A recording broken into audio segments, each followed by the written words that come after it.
secretly call me Moon. You shall not follow. You are a violation. But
deploying priority unit S Mark 1. I should scan it first. Those things on its legs are glowing. I could take out its tail, stop some of its attacks.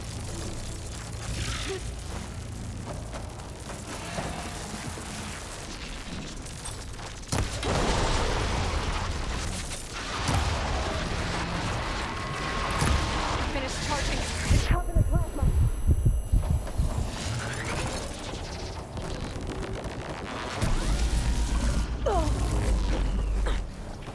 Still in this fight.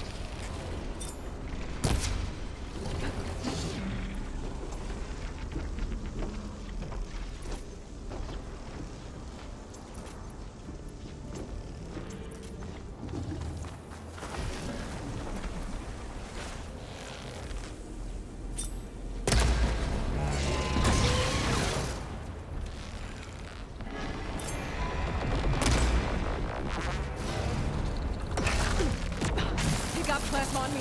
It's gonna explode any second. Maybe one of my potions can help.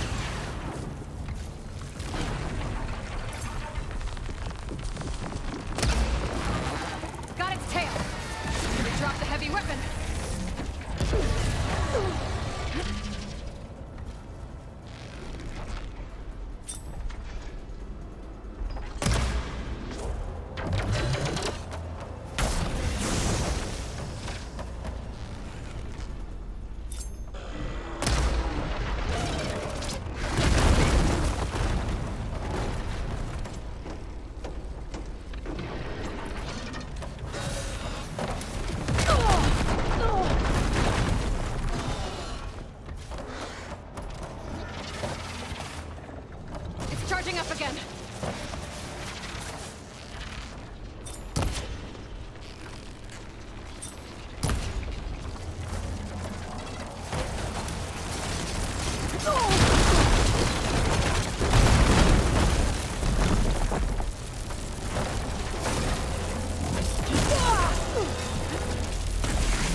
stamina pack first.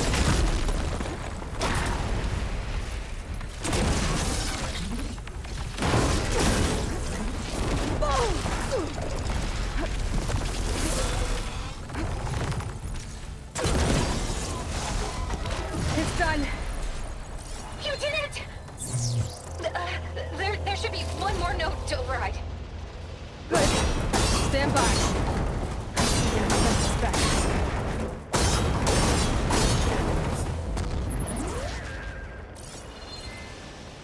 Let's see what I can do with this.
No more hiding, Hephaestus! Humans retreating to facility core. Got it! Hephaestus is back in the core! Make sure it stays there. I'm heading back. And then we can start the merge. Because of you, Beta. I'm glad you came along. And you, Varl. We couldn't have done any of this without you. Right back at you, Aloy.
core is stable.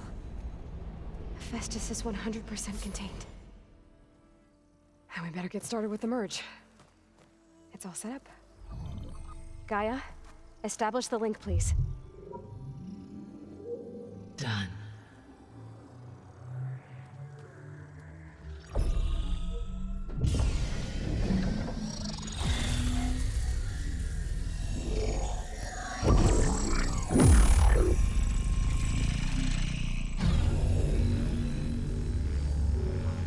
Okay, to complete the merge, we need to excise Hephaestus's malicious code. Carefully.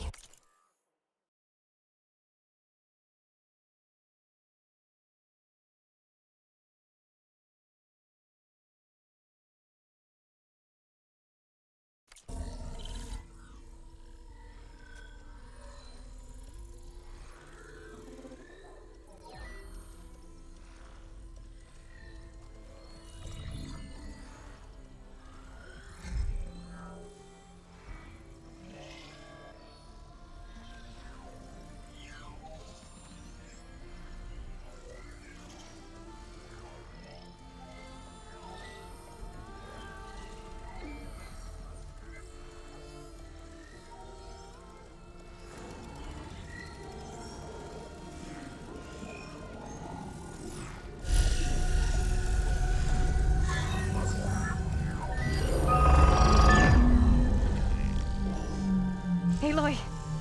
Look!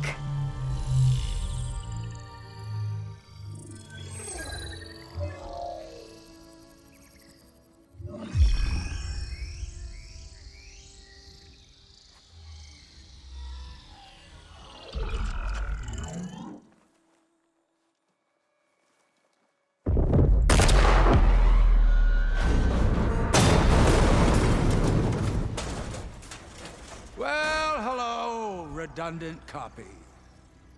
You cost us quite a lot of time.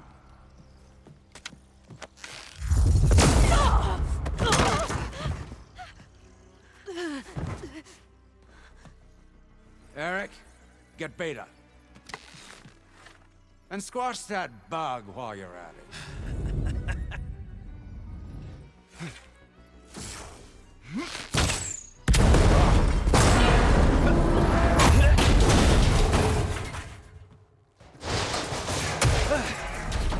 Ooh! Get behind me.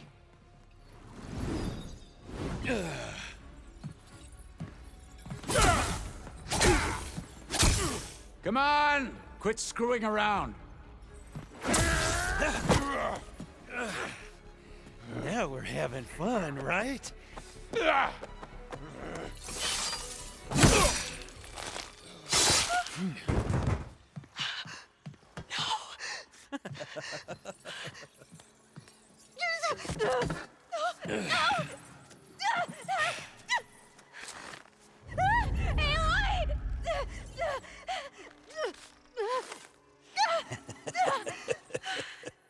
Finally. Tilda, get Gaia and Hephaestus ready for transport. Tilda! I failed. Hush. All is not lost. Tilda! What the hell are you doing? Stop her! No, I can't even see her.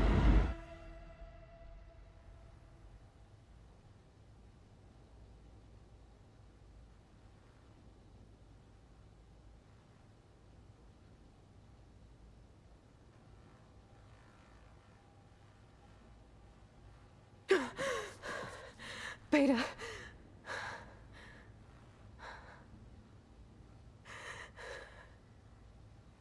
Varl.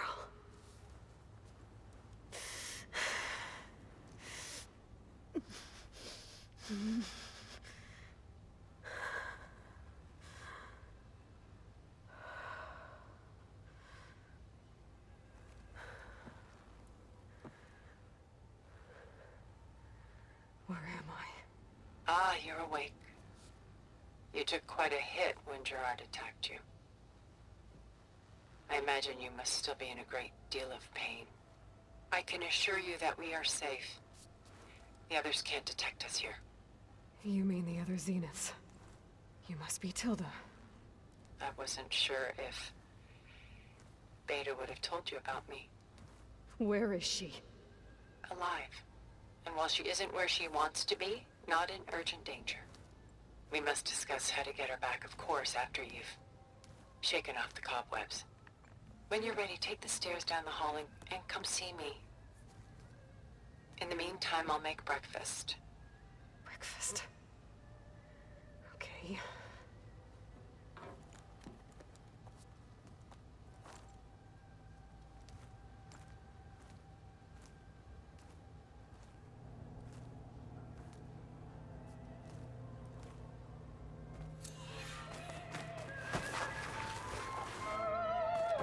What is this? Just a few favorites from my collection. Rescued and stored here just before I went off-world. Take a look, if you like. I'm curious to hear your impressions. My friend is dead. Beta and Gaia are gone, and you want me to look at old paintings? Don't be so quick to dismiss the comfort we can find in art, or the insight we might gain.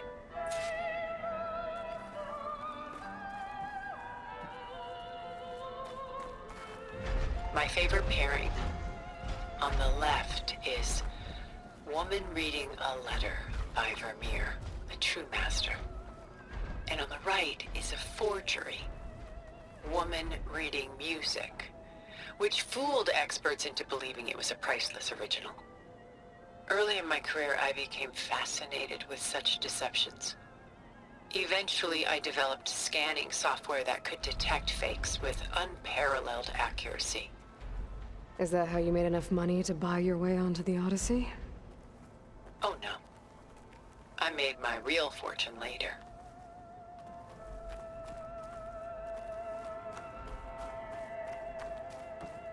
Selene and Endymion. She's the goddess of the moon, whereas he's a simple shepherd. Beside her is the god of love, Cupid. So she's sneaking up on him? More like visiting him in secret. The torch that Cupid bears represents Selene's undying infatuation with him. Though the two must remain apart, her love will forever burn.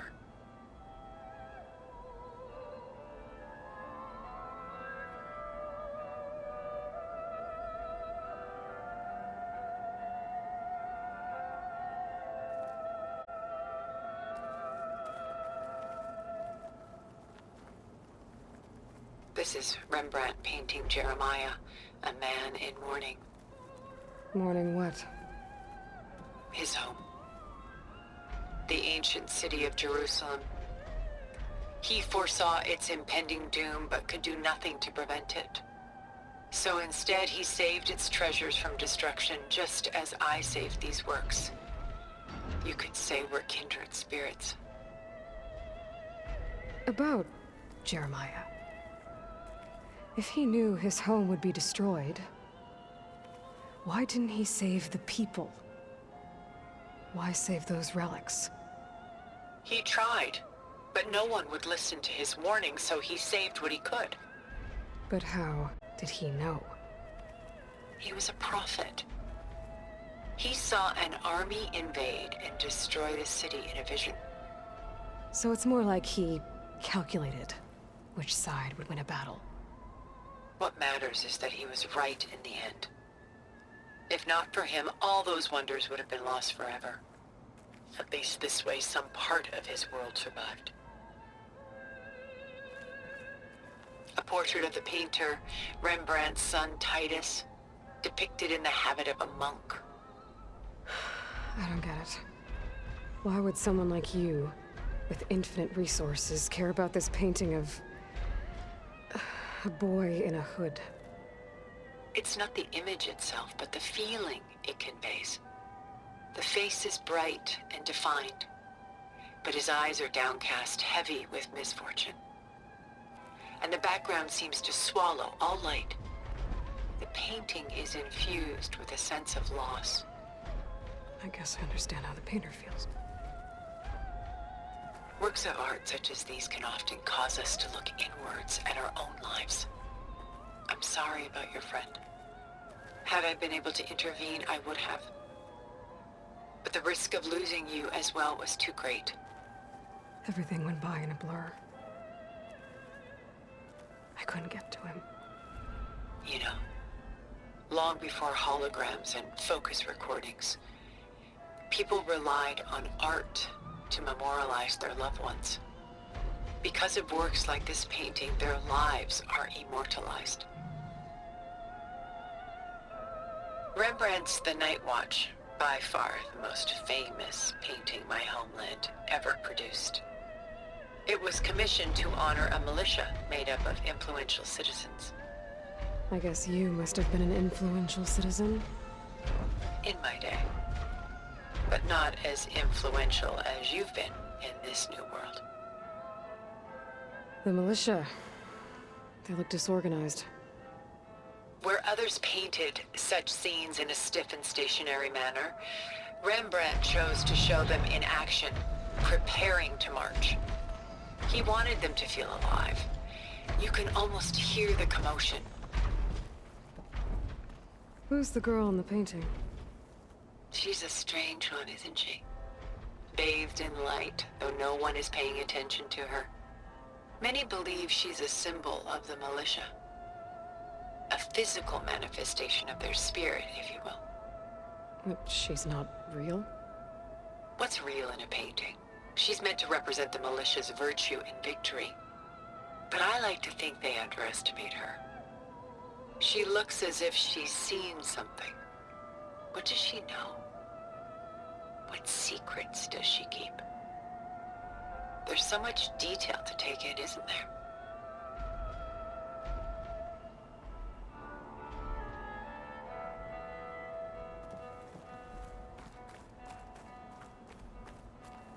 The Gust, by Willem van de Velde, the most famous of his many maritime paintings.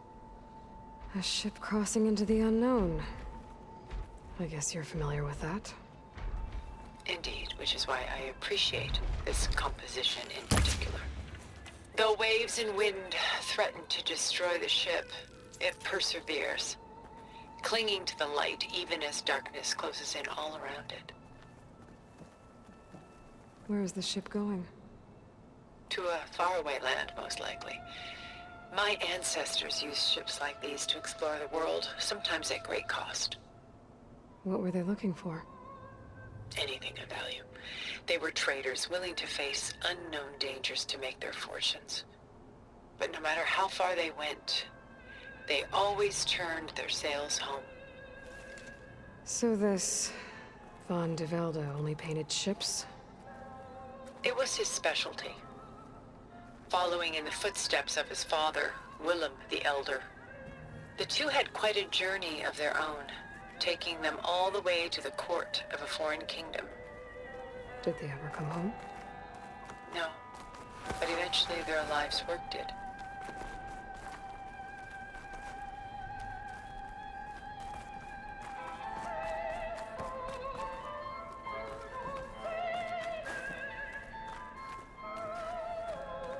And why can't Celine and Endymion be together?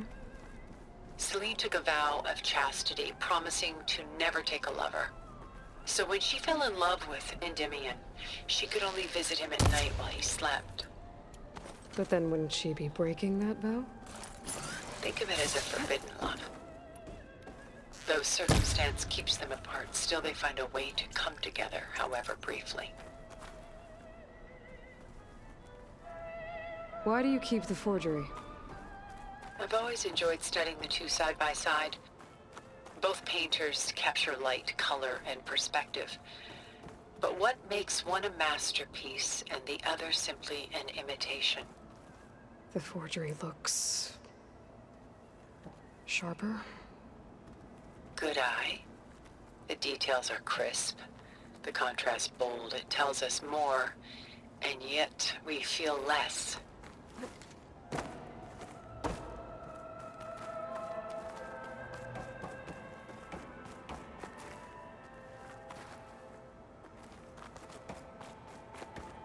A lot of weight on his shoulders. I know the feeling. I should move on. Stunning, isn't it? Paintings weren't the only masterpieces of my people's golden age. This is Von Vianen's lidded ewer, molded from a single sheet of silver. What was it for? How like Elizabeth you are. Function over form.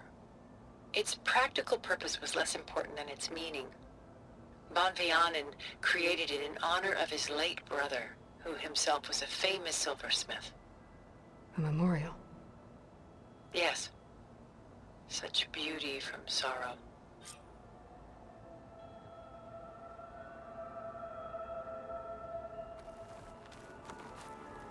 If this ewer was a memorial, how did you end up with it? As the Pharaoh swarm closed in, my homeland's greatest museum gave it to me, along with many other works, in the hope that I could preserve them. A masterpiece like this was too important to lose to history. I even considered bringing it with me off-world to ensure its safety. Why didn't you? I took a calculated risk. This vault seemed more secure than the unknowns of space. Besides, I thought someday I might return. A long life, after all, has its advantages. Now, lo and behold, here I am. Exquisite, isn't it? She's pulling out her own hair. Out of madness, out of grief. It's hard to watch her suffer. I should move on.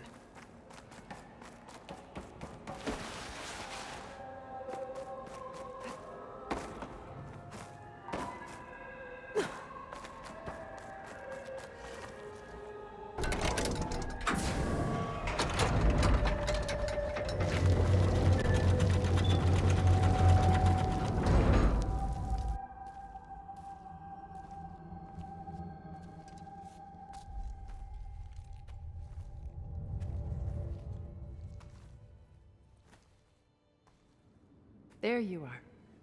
Feeling better? How did you find us? At the Cauldron? And what did you do to everyone right before I passed out? All business, I see. Well, suffice it to say we were keeping a very close eye on Hephaestus, knowing we would need it at some point. Your ruse didn't fool us, and as for my little trick, it was an overload of the senses, accompanied by an energy discharge. Gerard and Eric were only momentarily disoriented due to their shields, but it rendered you unconscious while I got you out. Perhaps some breakfast might steady you a bit?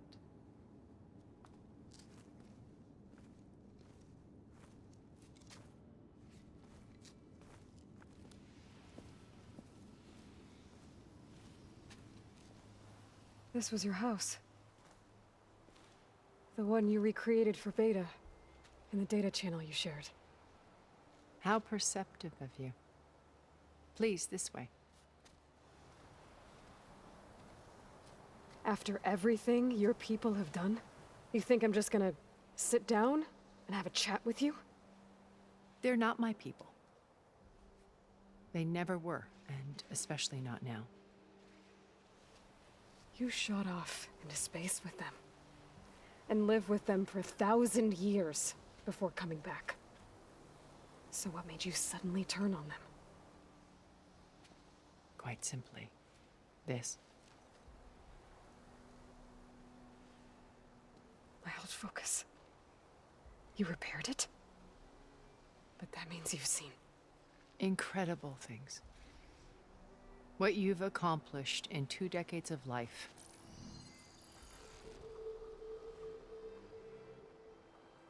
A 1,000 years at my back, and I haven't even come close.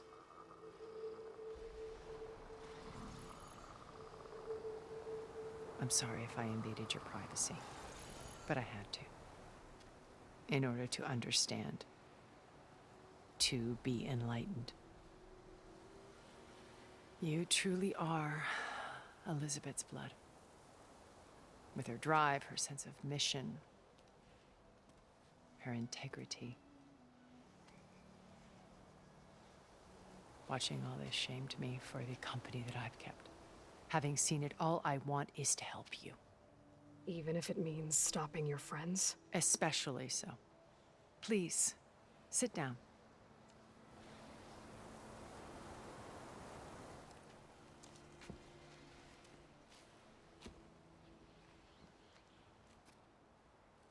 There. That's better. Now, we must recover Beta and Gaia at all costs. By now, you must know that Gerard intends to use Gaia to reboot the Earth's biosphere. Remaking this world to specifications that would only suit us immortals. This process will kill every living thing on the planet. He calls it a clean install. Not if I stop him first. Not if we do. And once he and the others are gone, we can work together to fulfill Elizabeth's dream. I'm sure Beta told you that there's a build of the Apollo database on board our ship. A complete collection of human knowledge. With that and Gaia, we could do everything Elizabeth wanted. Heal the biosphere, educate the people of this world, uplift them. Create the world she imagined. Let's not get ahead of ourselves. From what I've seen, your friends are invincible. I do wish you would stop calling them my friends. And they're not invincible.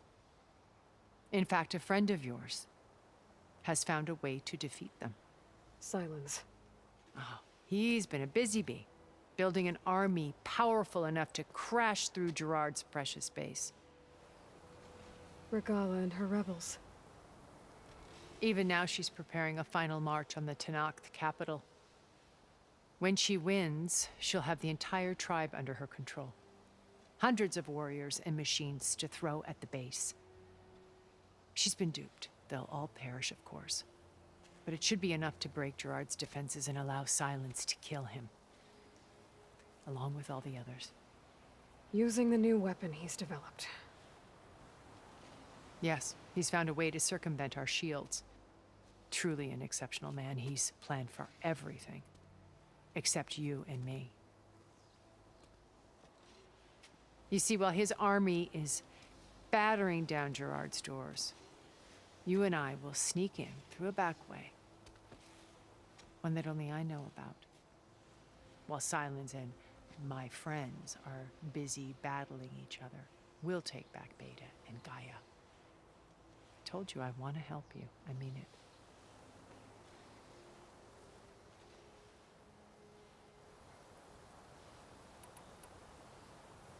My old focus. How did you find it, let alone repair it? When we encountered you at the Hades Proving Lab, Gerard saw you as a redundancy. I knew better. You were a revelation. After your dramatic escape, bravo, by the way. Gerard and Eric assumed you were dead and gave up the hunt. I wasn't so sure. When the others were busy, I returned to the lab and searched for any trace of you. That's when I found this little treasure. Not easy to repair, but certainly worth the effort. As I watched your life unfold, you were like a splash of color on a worn canvas. What Liz was, and more. Did you show it to the others? Of course not. It was your actions that inspired me to defy them. It's worth noting that if I hadn't found it and watched its contents, I wouldn't have known to save you at the cauldron. You'd be dead. So I should be grateful? If you like.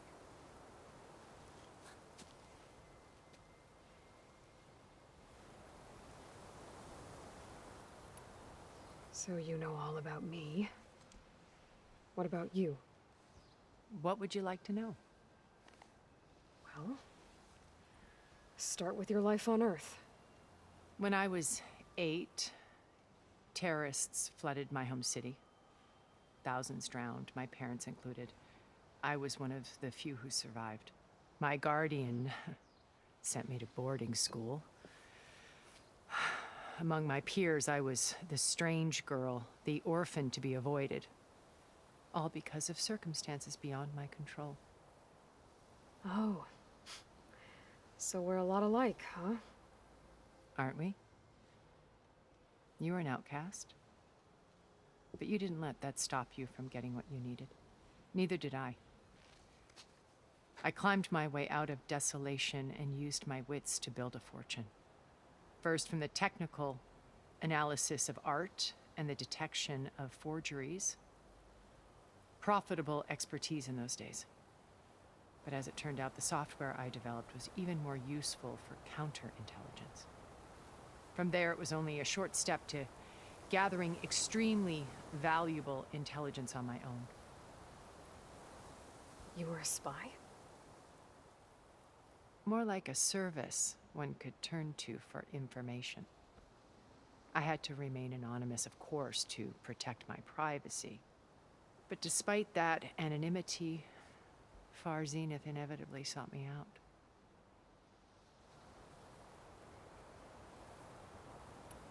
What happened when Far Zenith approached you? They painted an irresistible vision of humanity's future. One where we need not fear illness or death, where we explored the furthest reaches of the stars and thrived. It was only later that I realized that they only intended to bequeath this future to the rich and powerful. By the time I finally figured it out, the walls were closing in, Pharaoh's machines were devouring the earth. So I accepted Far Zenith's invitation to a berth on the Odyssey. I wanted Liz to come, but she had nobler plans, as you well know.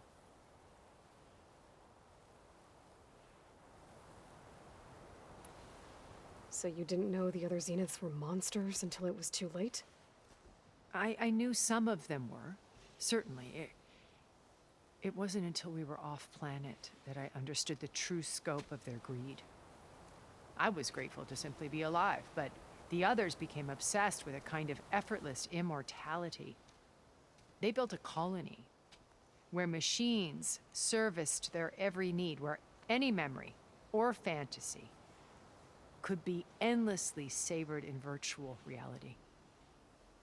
It wasn't life. It was stultifying, a pampered dream state. As the decades passed, I withdrew more and more, alone yet again, but this time with eons to consider my mistakes. Now finally, having met you, I feel like I have a second chance. To do what? Help you, of course.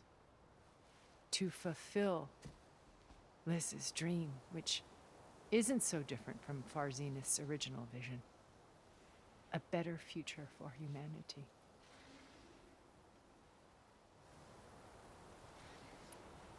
You said Beta is not in urgent danger, so what are the Zeniths doing to her?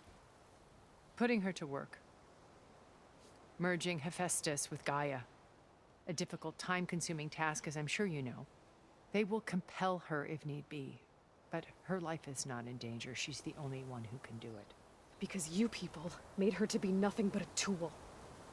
Gerard's idea, not mine. They always viewed me with suspicion when I attempted any form of kindness towards her. That's why I created the data channel. A virtual place where we could speak in peace.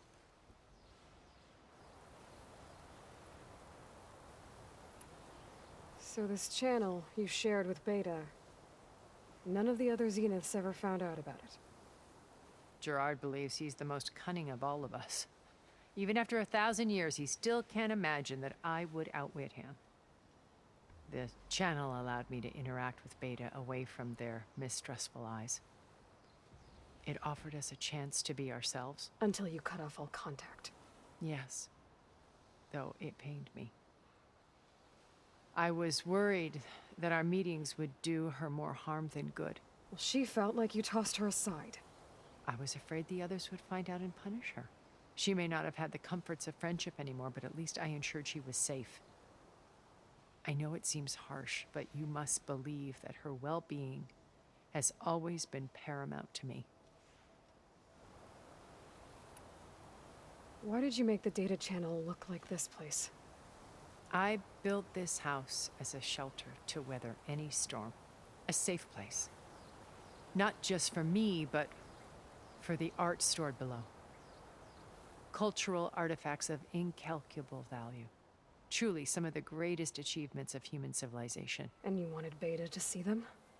Yes. Her upbringing was so cold and technical. I thought if she could experience Vermeer and Rembrandt, it would bring something else into her life. A heritage every bit as valuable as the scientific and technical data being drummed into her. I'm sorry I had to cut off contact, but I'll never regret sharing this house with her. She needed its shelter even more than I did.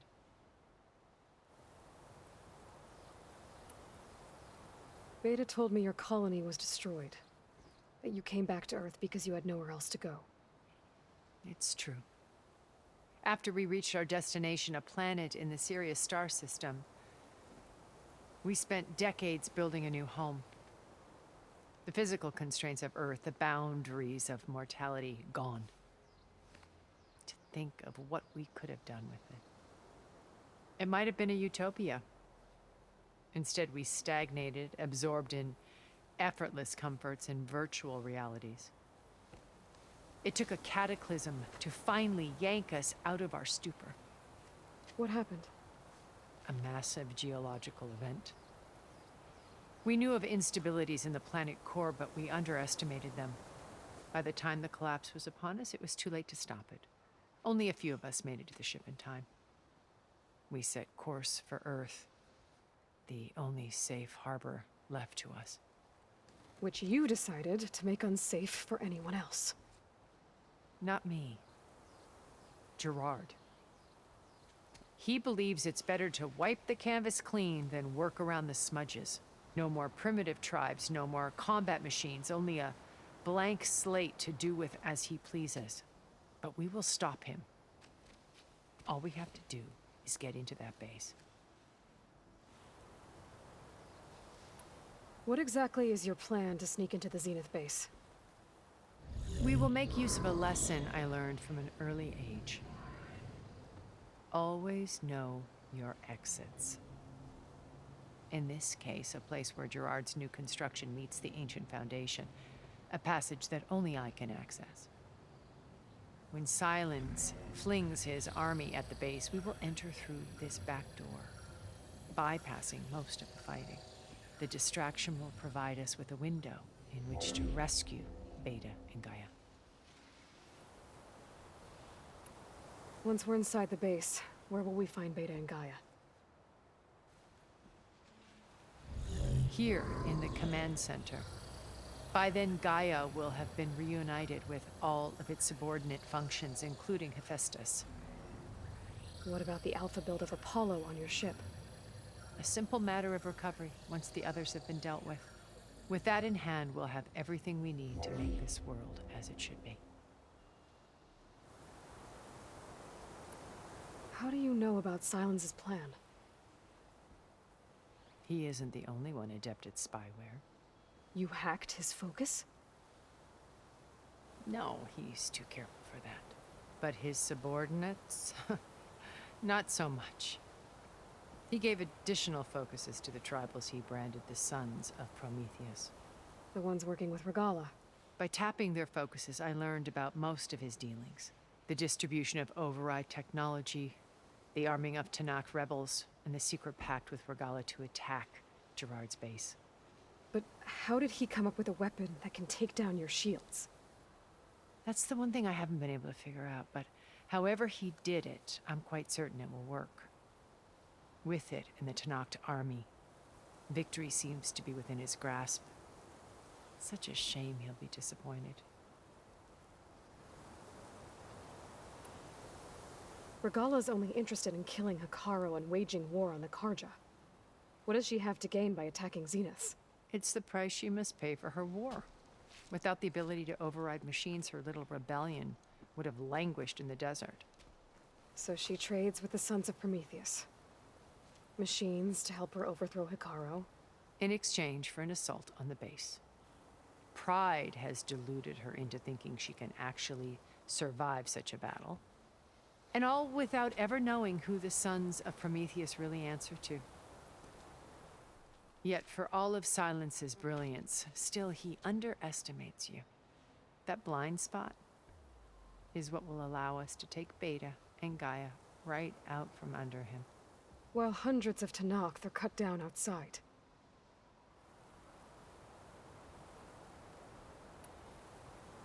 So you knew Elizabeth. What was she like? Liz was everything she was. I see in you. And more. Your ingenuity, your determination, your moral compass. You've managed to distill her greatest qualities and make them your own. I'm not asking about me. Tell me about Elizabeth. What was she really like? The honest answer is that I don't actually know. For all the time that I spent with her, she always kept a part of herself locked away. It was like that from the moment we met.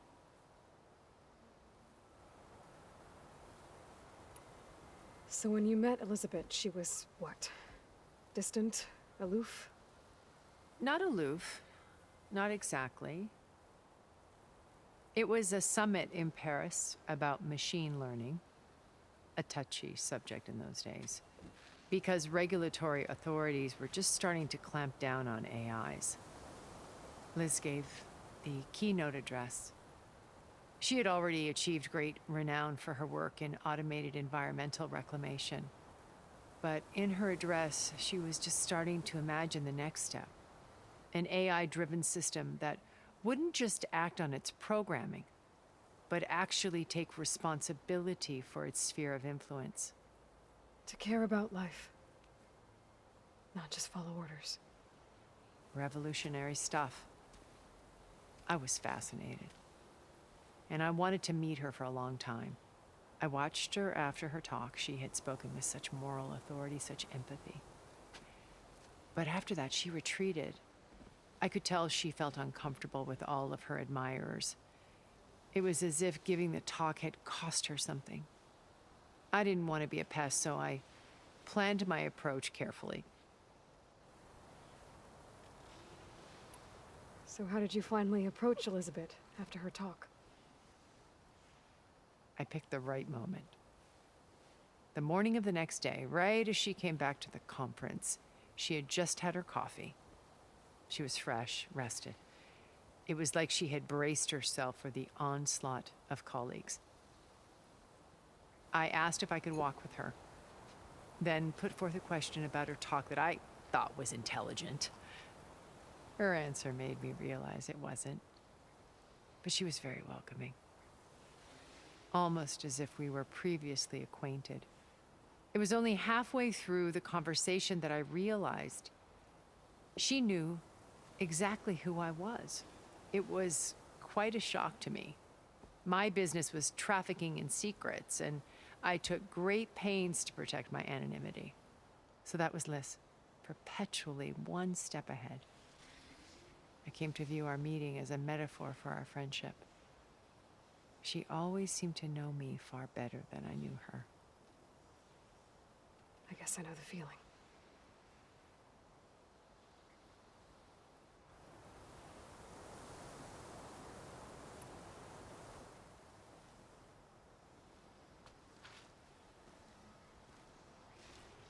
First Varl.